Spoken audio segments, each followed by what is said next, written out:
ओम शांति। आपका दिन शुभ हो। आप जो भी कर्म करें उसमें 100% सफलता मिले, मेरी यही शुभ भावना और शुभकामना। आज हम इस वीडियो में बात करेंगे कि जब आप किसी से मिलते हो तो वो मात्र एक संयोग नहीं होता है, वो ईश्वर की एक योजना होती है और इसमें आपका भला भी होता है। आप सबको मैं पहले भी बता चुकी हूँ कि जब भी आप किसी से मिलते हो वो एक गूढ़ रहस्य होता है कि क्यों हम इंसान से मिलते हैं, क्यों उसी से मिला है। हम पूरे दिन में कितने लोगों से मिलते होंगे, बचपन से देखिए अपने आप को।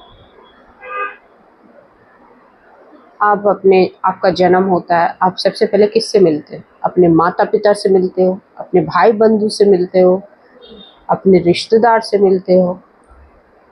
और जैसे जैसे आप पढ़ने जाते हो वैसे वैसे अलग अलग स्टेज पे अलग अलग दोस्तों से भी मिलते हो। और जैसे जैसे आप बड़े होते हो फिर आपका एक ऐसा दोस्त मिलता है जो आप उस पर बड़ी मेहनत करते हो उस दोस्ती को मेंटेन करने के लिए। पर वो जो दोस्त आपसे मिलता है वो सिर्फ एक सहयोग नहीं होता है कि वो आपसे मिल गया है, आपका कहीं ना कहीं उससे कार्मिक अकाउंट जुड़ा हुआ है। आपके कुछ कार्मिक अकाउंट से वो आत्मिक रिलेशन बना हुआ है उसके साथ। मेरी एक दोस्त है ना, 25 साल से मेरी दोस्ती है उसके साथ। पढ़ाई के दौरान मिली, हमारे सुख में हमारे दुख में पूरी तरीके से हमारी सहयोगी है, हमारी पार्टनर है। उससे मैं एक आत्मिक रिलेशनशिप फील करती हूँ। देखिए, सोलमेट सिर्फ जीवन साथी के लिए नहीं होता है। सोलमेट आप किसी से भी फील कर सकते हो, अपने बच्चे से भी फील कर सकते हो, अपने पिता से, अपनी माता से, किसी के साथ भी आप आत्मिक रिलेशनशिप फील कर सकते हो। आत्मिक रिलेशनशिप क्या होता है? जैसे आप सोल टू सोल कनेक्टेड हो, आपको दर्द हुआ उसको महसूस हुआ, ठीक है। इस तरीके की फ्रेंडशिप आपने देखी होगी। ऐसा ही रिलेशनशिप है। हम किसी से मिलते हैं क्यों? क्योंकि हम पिछले जन्म में जो हमारा अकाउंट था काफी स्ट्रांग था कार्मिक, और इस वजह से वो हमारा इस जन्म में दोस्त होता है जो हमारी मदद करता है, हमारे सुख में दुख में उसका पूरा रोल होता है। आज की जो वीडियो है उसमें मैं अपनी ही स्टोरी आपको सुनाऊंगी। मैं कैसे ब्रह्मा कुमारी से जुड़ी, कैसे मेरे में स्पिरिचुअल अवेकनिंग हुई। क्या ये सिर्फ एक सहयोग था? आप खुद जज करना। देखिए, हमारे दादाजी की तीये की बैठक थी। उस तीये की बैठक में ब्रह्मा कुमारी आई थी। शांति का कुछ प्रवचन देने आई थी कि आत्मा की शांति के लिए हमने उनको बुलाया था कि तीये की बैठक में हमारे घर वालों को जो मोरल सपोर्ट है वो देंगी। जब हमारे घर में आई तब हमारी बातचीत हुई इनसे। जब बैठक के बाद बातचीत हुई तब उन्होंने मुझसे पूछा कि आप एक डॉक्टर हो? तो मैंने बोला हाँ।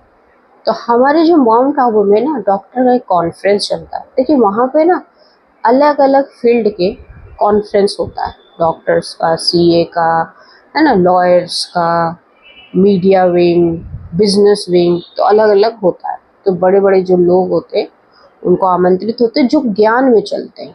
मैं तो उसमें ज्ञान में भी नहीं चलती थी, फिर भी दीदी ने मुझसे पूछा कि आप जाना चाहोगे? हमारा अगस्त में डॉक्टर्स का वहाँ पे सेशन चलता है, आप वहाँ पे कुछ बोलना चाहोगे? ठीक है। हमारा परिचय भी हो गया, मैंने एक कनेक्शन फील किया उनके साथ, और उन्होंने मुझसे जो बोला मैंने तुरंत हाँ कर दिया। फिर उनका फ़ोन आता है कि आपका टिकट बुक करवा दे। उनका हाँ करवा दीजिए। तो टिकट, फिर दीदी का कहता है कि भाई आप एसी से जाना चाहेंगे? तो मैंने कहा दीदी जैसा आप चाहेंगे हम वैसा कर लेंगे। टिकट फिर दीदी का फ़ोन आता है कि टिकट कंफर्म नहीं मिला है, आपके पास भेज दिया है, व्हाट्सअप कर दिया है, जब कंफर्म हो जाए तो टाइमिंग से आप अपने ट्रेन जर्नी कर लेना। ठीक है, जाना है, डेट आ गई, टिकट सुबह देखा कंफर्म नहीं है। हमने सोचा कि भाई जाए कैसे, कंफर्म तो है नहीं, कोई पैकिंग नहीं की मैंने। 1 घंटा पहले कंफर्मेशन मैसेज आता है, जाने से 1 घंटा पहले। जल्दी जल्दी आधे घंटे में भाग भाग पैकिंग कर ली, आधे घंटे में स्टेशन पहुंच गए और चले गए माउंट आबू। वहाँ जाके जो मेरी अवेकनिंग हुई है स्पिरिचुअल की, वो सिर्फ एक सहयोग नहीं मानूंगी, यकीन मानिएगा। माउंट आबू में पहुंच के जो मेरी स्पिरिचुअल अवेकनिंग हुई है, वो जो ब्रह्म मुहूर्त में उठना, सुबह मेडिटेशंस करना, सूरज भाई जी की अच्छी अच्छी बातें सुनना, उसने मेरी जीवन पूरी चेंज कर दी। और वहाँ से ही मुझे अपनी आज्ञा चक्र में एक वाइब्रेशन महसूस होने लगा था। वहाँ से जब मैं आई, पूरी जो ट्रेन की जर्नी थी, मुझे बस शिव ही दिख रहे थे, मेरे बाबा शिव बाबा ही दिख रहे थे। और वो अनुभव मैं आपको मतलब वो आपको एक्सप्रेस भी नहीं कर पाऊंगी मैं। तो वहाँ से आने के बाद मैंने सेंटर ढूंढा, ज्ञान लिया और फिर उस पथ पे चल पड़ी जहाँ से अध्यात्म शुरू होता है। और क्यों ऐसा संयोग था कि उस तीये की बैठक में ब्रह्मा कुमारी का आना, मेरा मिलना, क्या सिर्फ एक संयोग था? मैं बाद में ये सोचती थी कि संयोग था, नहीं, क्योंकि ईश्वर चाहता था कि मेरी जो भक्ति पूरी हो चुकी है और अब मुझे अध्यात्म की तरफ जाना है, और मैं अध्यात्म की तरफ मुड़ गई। ऐसी बहुत सारी घटनाएं जीवन में लोगों की होती है, जो सिर्फ एक संयोग नहीं होता है, वो होना तय होता है। और वो होने के बाद भी आपकी जीवन बदल जाती है। बहुत लोगों के जीवन में क्या होता है कि बहुत सारे लोग प्रियजन उनके जीवन से चले जाते हैं। हमें ऐसा लगता है कि सारी दुनिया उजड़ गई है, ठीक है। उसे संयोग नहीं होता है कि भाई एक्सीडेंट हुआ और वो इंसान अचानक से चला गया, या कुछ ऐसी घटनाएं वो चला गया।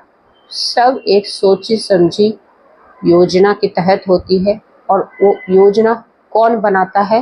अपना भगवान, अपना परमात्मा, अपना ईश्वर, हमारे कर्मों के अकॉर्डिंग, हमारे कर्मों के हिसाब से। और फिर वैसी वैसी परिस्थितियां हमारे जीवन में लाता है और हम उसके हिसाब से चलते हैं। जीवन में जितने भी लोगों से हम मिलते हैं ना, उसका एक रीज़न होता है। रीज़न ये होता है कि वो या तो हमें कुछ देने आते हैं या हमसे कुछ लेने आते हैं। कुछ हिसाब किताब मेंटेन करना पड़ता है, और ये सब एक स्टोरी फॉर्म में तो आएगी आपके जीवन में, एक घटना के रूप में तो आएगी, एक नाटक के रूप में तो होगा आपके जीवन में।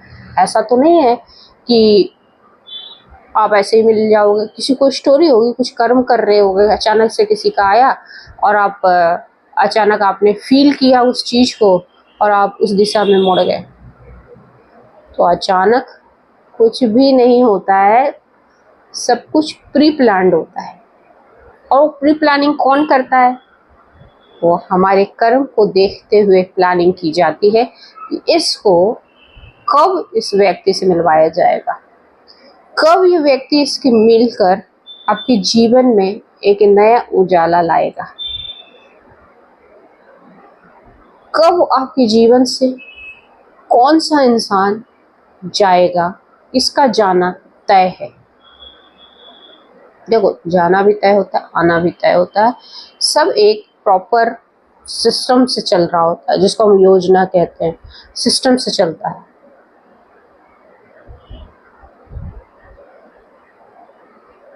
आप अचानक चलते चलते किसी से टकरा जाते हो, ठीक है, और वो उस व्यक्ति से आपकी गहरी दोस्ती हो जाती है। और बताना, बहुत लोग कमेंट करके बताना कितने लोग अपने जीवन में इस तरह से लोगों से मिले हो। आप लोग बताना जरूर कमेंट करके कि कितने लोगों से आप इस तरीके से मिले हो कि अचानक आप मिले, टकराए और आपकी गहरी दोस्ती हो गई। आपने कुछ सोचा नहीं था उसके लिए। ये ड्रामा रचा हुआ था पहले से, पर कुछ सोचा समझा साजिश की तरह। जैसे हम सोच सोच के साजिश करते हैं ना कि हमने अरे इस ऐसे करेंगे, हम उससे ऐसे मिलेंगे और फिर उसके बाद हम ये बोलेंगे, और जब हम ये करने जाते हैं ना तो सचमुच बोलिए मैं बताऊं, ऐसा कुछ होता ही नहीं है। लेकिन जो ऊपर वाला करता है उसका सब कुछ डिसाइडेड होता है। एक इंसान अगर ऐसे साजिश बनाए ना, योजनाएं बनाए, तो योजनाओं में कभी सफल नहीं होता। उसमें कुछ ना कुछ चेंजेस करने पड़ेंगे उसको, लेकिन उसका सब कुछ क्लियर होता है। यही रीजन है कि हम उसको आगे का पिक्चर क्लियर ही नहीं कर पाते। लेकिन उसकी नज़र में तो सब कुछ क्लियर है कि कब क्या होगा, कब आप किससे मिलोगे, कौन आपके जीवन से जाएगा, कैसे आपके जीवन में बीमारियां आएगी, कैसे आपकी घटनाएं आएगी, कैसे आपकी अच्छी सफलता आएगी, कैसे आपके पास जॉब आएगा, कैसे आपका जीवन साथी आएगा। सब कुछ तय होता है और एक पर्टिकुलर योजना के तहत होता है। उसमें हमारे सारे कर्म काम करते हैं, हमारा भाग्य काम करता है, हमारे हर तरह के कर्म काम करते हैं, संचित, नवीन, प्रारब्ध सब काम करता है। और जिसको एंजल्स की पावर, जिसको यूनिवर्स साथ में रहता है, जो आप बार बार बोलते हो वाइब्रेशन, वो भी काम करता है। होप सो आपको ये वीडियो अच्छी लगे तो इसको पसंद करें। जय हिंद, जय भारत।